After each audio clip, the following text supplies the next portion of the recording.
Hello. Welcome back to my channel. I have some amazing videos piled up for you today, and I hope you enjoy them. I don't want to talk too much, let's just get into it. Thank you. Being a graduate is overrated. Having masters is overrated. Absolutely. There are so many truths to these statements. Most people feel like just getting a BSc, a master's, a PhD is the way forward. But if you think about it critically, you notice that most times these things are just for you to be a clog in the wheel of another person's machine. You can't. Most people with all of these degrees, they can't even create their own businesses. They can't form their own structures to build the society. Schooling mostly helps you get attached to what has already been set in place. That's the reason why we have this shortage of entrepreneurs and business minds out around in our society. Extremely overrated. Why'd you say that? Yeah, because we just carried. I tell people, I say being a graduate is just a proof that you can learn. Doesn't make you skillful in anything. Rich. Not even now that they give you 30 years curriculum. I swear. That is no longer relevant. That is no longer relevant now. So it's just a proof that you can read and write. I mean, your thing go viral. I know this one, they will comment and start writing rubbish. But it's the truth here. I mean, it's either want to help people or we want to be honest. Yes. I was a graduate selling popcorn. Right? A graduate of microbiology. Yes, and I was selling popcorn. Right? So all this pride up and down, a whole graduate. Most times being a graduate does not mean that you'd go far in life. I'm not saying this because of it's a bad thing to be a graduate. There are so many graduates that are doing fine in life. There are so many graduates that have achieved so many things in life. But for most of the people that graduated from school, they're just stuck in the rat race, trying to get a job, trying to do this, trying to do that. It's not like if being a graduate certifies that you would make it in life. But to some people, they hold it in this high regard that this person must be a graduate, like if there's anything special from the person that went to school and the person that didn't go to school. All you need is a common sense and the will to keep on pushing even when everything seems difficult. And I feel like you make it fine in life. Going to school has its own flaws. I'm not going to deny the fact. It has certain things it will expose you to, but if we are to think of it like with the mindset we have already, that okay, school means this, school means that,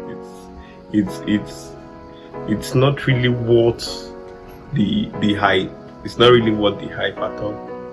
If what I know then, if I know it now, if I have 5 million naira cash, then why am I coming to do here? That 5 million in 10 years, I'll turn that 5 million to 500 million. Not true. Yes. But people, they use almost 10 million. It's true that most people, they leave the country for so many reasons, most especially insecurity and all of the other stressors that comes as a result of you being a bona fide Nigerian. But I'm not still going to doubt the fact that there's no money in this country. There's plenty of money in this country. The problem is, okay, how do you want to get the capital to engage in these businesses that you're thinking of? Okay, you have so many ideas, and these ideas, they need money to bring it to life. They need money to make it happen. How do you want to get this capital to start up these businesses, especially for especially for vast majority of Nigerians that okay, you came from this kind of background that you don't have it like that, and nobody is willing to give you a handout to start. How do you raise this money? That's where I feel like traveling out makes sense. You travel, at least you can make bread, you can make money. Then if you are to organize yourself properly, you come back and you start up something. But the problem is that most people that travel, they just enjoy the lifestyle so much and they don't feel the need to come back. They abandon every other ideas, maybe businesses they had initially before they left. They are just engrossed in that lifestyle. And that lifestyle can take years before you realize, man, I'm not really developing so much here.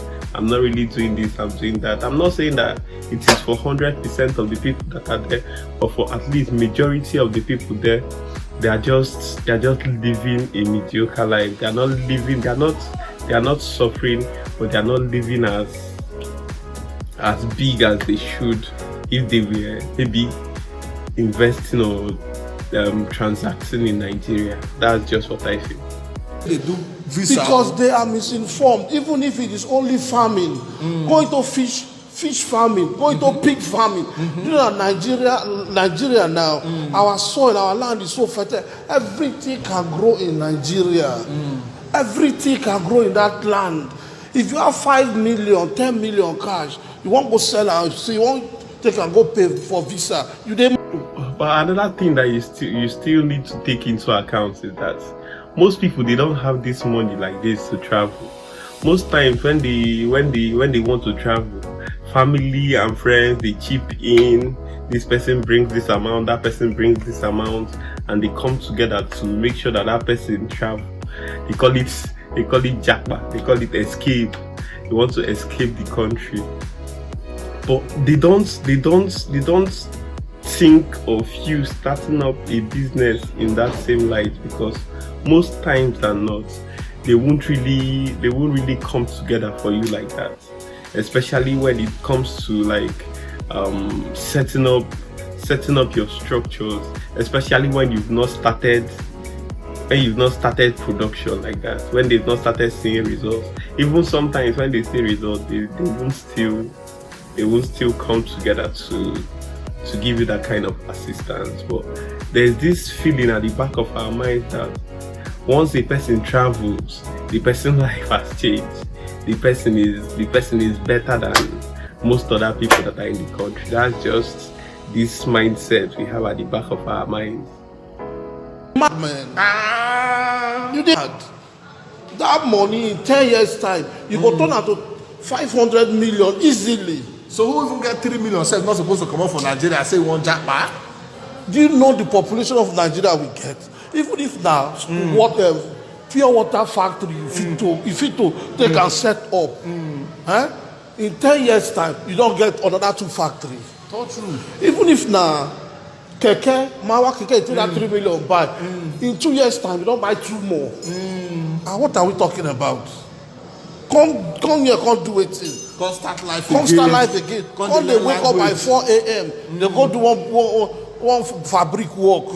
Where you work, come on, man. You're not good at all. So you know if you advise somebody, last one, you know if you advise somebody to come Luxembourg, surface more. My dear. Yes, sir. If you are listening, sir. Okay. If you are listening to me wherever you are, okay. I've lived here for 23 years now, and I tell you, if I have my opportunity, I'm going back home to be a farmer. If you get 10 million, 5 million, don't take that money, go buy visa. Nigeria, we get population. You go take that money, invest. In 5 years' time, the turnover, you go make you wow. In 15 years' time, you go Paris on vacation with your family. I feel like he's oversimplifying it. He's making it look like it's that easy to start up a business in Nigeria, which is not. It's very, very far from the truth.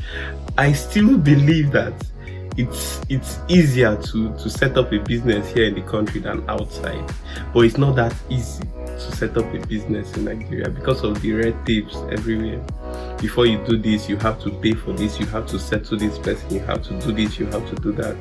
It's not very easy to set up this kind of structures, and the way you just saying it, you put your money here, after 2 years you do this, you do that.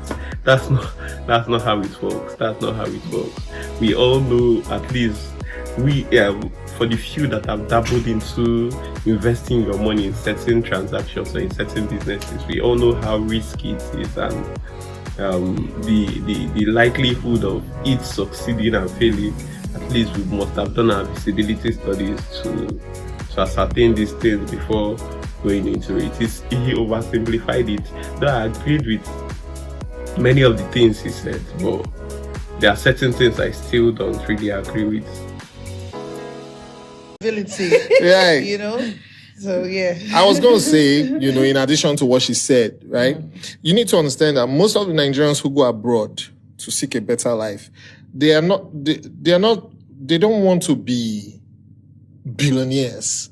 It's not like, and I'm not saying they are turning to poverty. I'm just saying they just want a decent life.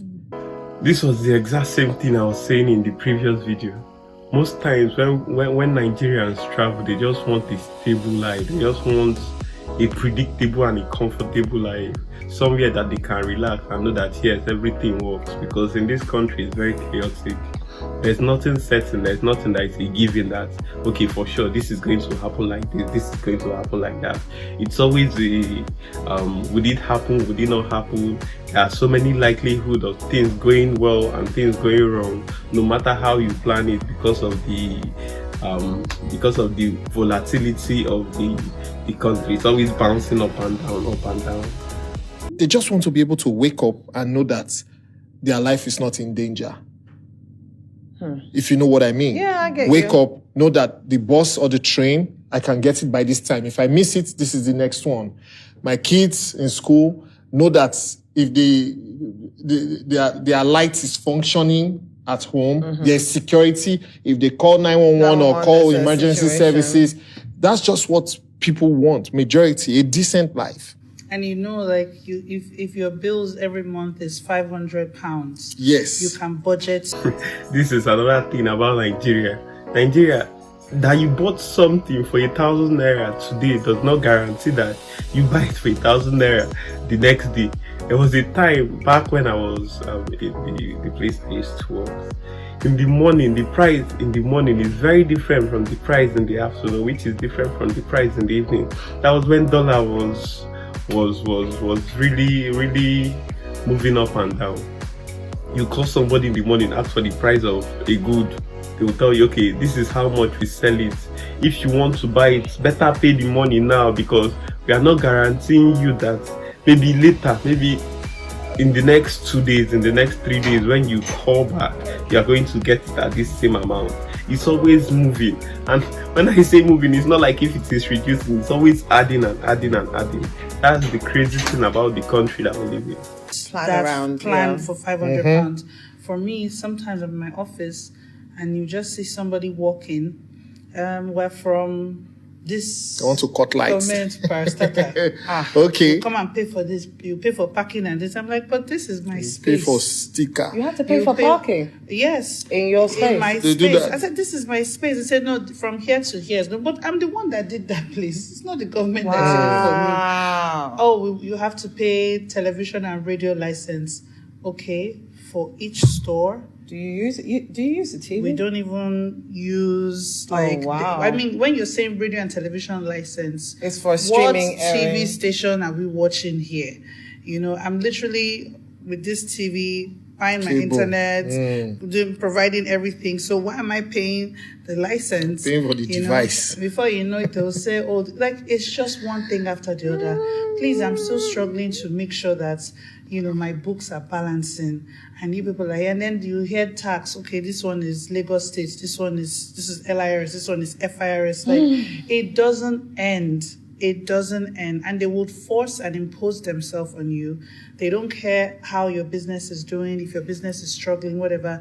They've come. If you don't agree, one day you just come to your office and they'll just come and put something in front of Big X on a sticker. It's not like if this particular thing is peculiar to Lagos State, because there are so many other states with their own regulatory bodies, and they're always making it difficult for entrepreneurs to really try for individuals that have been beaten by the entrepreneurial bug to really try. because there are so many people to keep count of. If these people are coming for this, these people are coming for this, next week another set are coming. It's very, very difficult to maintain its flow, to that business, because there are so many things disrupting the movement of said business. That's just so crazy. I don't want to say something controversial, but I'll say that for young people, my advice will be careful before you leap. Being in Nigeria and setting up your business is better than traveling. That's what I've always felt. Compared to the amount of money people spend on traveling out, especially when you're going out for a master's program and whatnot, they spend a shitload of money. I'm not saying this based on traveling out is bad or anything. Myself, I've tried traveling several times, which didn't work out, obviously. But the reason why I wanted to go was so as to work for a couple of years, raise up like a certain amount of money, come back home, start up a business, and I feel like it's going to be better that way, because growing your money here in Nigeria is very, very crazy, especially when you have nothing to fall back to. Because most times they're only paying you a living wage. They're not being paid enough for you to think about starting up something. Because get with my friend though, say you go first save your life before you save money. You have to save yourself first before you save money here. And it's very, very difficult here in Nigeria with the shitty payment and the high cost of living across board. It's the same thing both for the government workers, the federal workers, and the private workers. It's very difficult for everybody to set up something. That is for the people that are thinking about setting up something, which is not for everybody too. Let me explain further. When you don't really know your potential, that's when you leap, because those environments limit your potential. Have you ever heard of anybody, or rather, out of 100 people you know that live in the UK, how many of them are entrepreneurs? None of them go to look for work. That's the first limitation. That's the same thing I'm talking about. Most times when you travel out, you are there searching for an opportunity to grow. And if you decide to settle there, the cost of living there too is crazy. I've heard so many crazy stories about, okay, this is the amount of money you make in a month, this is the amount of money you have to pay for internet, you pay for your accommodation, you pay for water, you pay for tax, you pay for this, you pay for that. It's very crazy. Before you know what is happening, it has eaten most of the money that you've raised. You are making money if you convert it to Naira, obviously, but you are spending almost everything to maintain your life, to maintain the lifestyle there, which is, I feel like it is a programmed way of them collecting back the money that they've given to you. That's what I feel. I had to become an entrepreneur there. You cannot. You cannot, or it's difficult. It's difficult. What are you going to do? I feel you can be an entrepreneur there too, but it's much more difficult than here because of the lifestyle I mentioned earlier. How are you going to start? Which market are you going to open? So that's limit number one.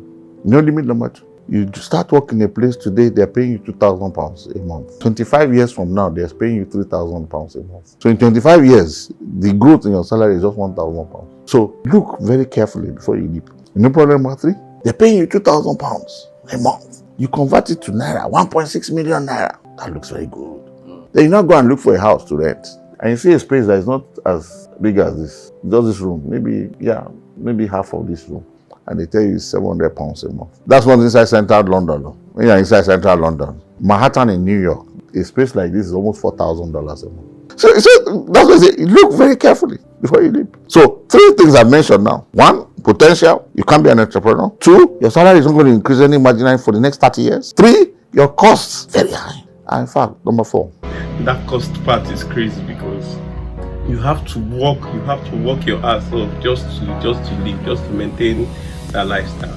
They're always working, morning shifts, afternoon shifts, night shifts, especially taking those night shifts. It's not very easy. And you still have some obligations here in the country because like I said earlier, people in the country, they feel like you are making it like that because of you are outside the country, you've escaped, and there are certain expectations from you, especially the group of people that I told you contributed money for you to leave. It's very, very, very difficult.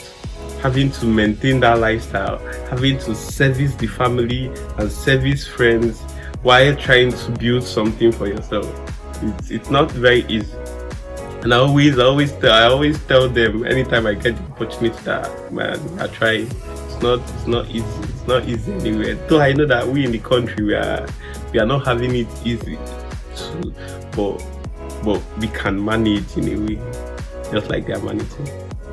Here you can hire a driver, you can hire house help for almost nothing.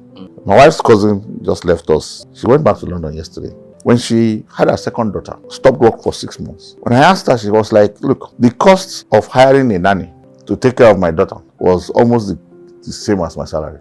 So what was the point? So that means they have standard price you must pay a nanny. Oh, absolutely. You can't just bring in someone like, here we can do it here. You can just bring in someone and pay the person anything. In fact, some people have gone to jail for taking somebody from Nigeria. Like you Igbos. Yes. When they give you your nephew or your niece, you now say, I'm going to London. Okay, come along with me.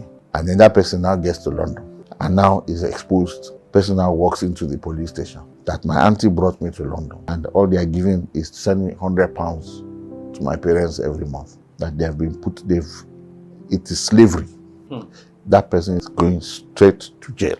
So even this your £2,000-3,000, as you begin to have children, you suddenly discover it's not enough.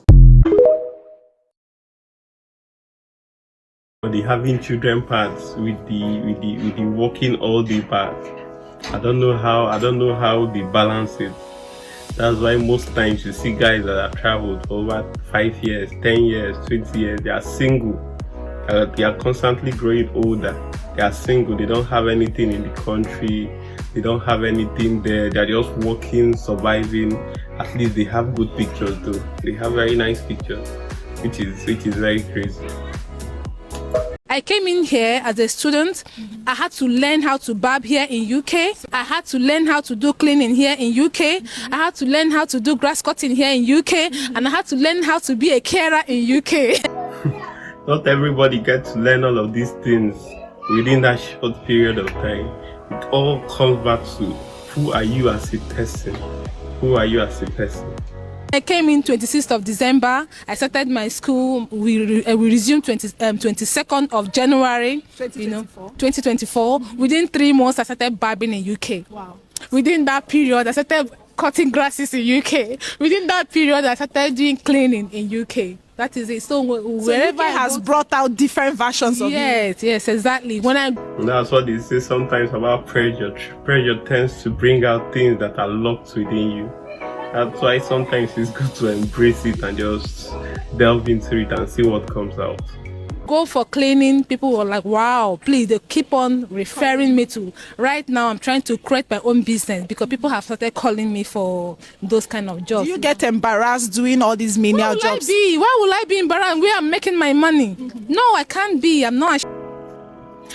Now, these are the kind of people that you say they are exceptional. Understand? They are exceptional. They are not like the rule. They are like the outliers. But it's not like that for majority of people that travels outside the country, especially people from Nigeria. Shame of what? As long as I am hustling for it, as long as I'm earning money from it, why will I be embarrassed? And you said it's because of these jobs you were able to pay how much again? £15,450 within the space of few months. Not even. Wow. She did try you. There are some ladies that are just very tough. There are some ladies that are very tough. It's not easy. Kudos to her. Up to 1 year. Wow. Yeah. From doing these jobs. Yes, exactly. You need to encourage people out there I'm encouraging every other person watching me out there. Just come, but you have to be strong. Don't look down. Even if you are the president back in your home, when you come here, you have to be humble. For you to achieve whatever you want, you have to be humble. Exactly what she said. You just don't need to think about so much. Just put your head down and put in the work. Definitely, for countries like that, if you put in the work, you get the results. Unlike home sweet home. Married me from Nigerian to the UK. Since I came here, no knocking. Everybody they talk the one when they do them. As long as they the thing when they do your guy, are free to talk about it. I'm just here to observe and listen. We listen, we don't judge. Okay, let me just talk to my girls, my fellow girls. Okay, this man, the church I attend back home, my auntie's friend said the brother needed a wife in the UK. So, and he bring the man's picture, and he was really cute. So, and we start talking, and this man was very supportive, was, you know, supporting my family so well, and very good, very nice. We talk, sometimes we talk on phone from morning till night, and he's so sweet. He was so sweet on phone. So we do other things like couple does. So he came and said he wants to marry me, that he's a man, or he's a man of God. He does not want to date. So he like what he's saying. He's just gonna go for it. And the sister, and that's a red flag. That's a red flag. I just don't say be man of God. You don't want to date. At least you take some time to know the person you are with now. Take some time to know. I don't think I've watched this video before, but I feel like it's going to end badly. With the way her face is and the way she's talking, it's going to end badly. How would you say you're a man of God, you don't want to date, you just want to get married? How would you just jump into something like getting married just like that? And I'm seeing all different shades of red right now. has explained much about me as well. So I was like, okay. So I was very happy as well, because I'm not that kind of person who go around. And we did the marriage. He filed up and bring me to the UK, not knowing that the thing is carrying in between his leg does not function.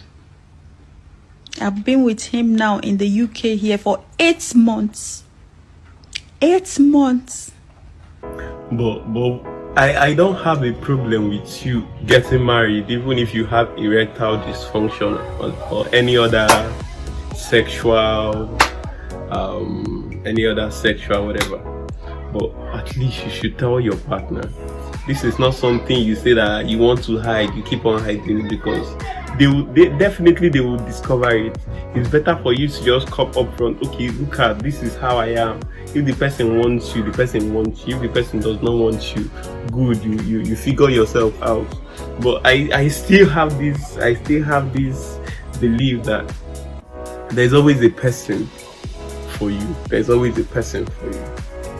So I don't feel like going about it this way is the way forward. That 8 months is fasting upon fasting. When we finish one set of fasting, we'll start another fasting. 8 months. I beg, waiting fasting got to do with erectile dysfunction. Biko, tell me in the comment section. No knocking. I just want to use this media to advise my fellow ladies. Please don't fall for this trick. If the man wants to marry you, see him, test him. Don't fall for Who try be testing, Biko? Because you should be more specific when you say test him. Because I don't know, there are so many ways they test people these days. You cannot go test the one way go wound you. For this trick.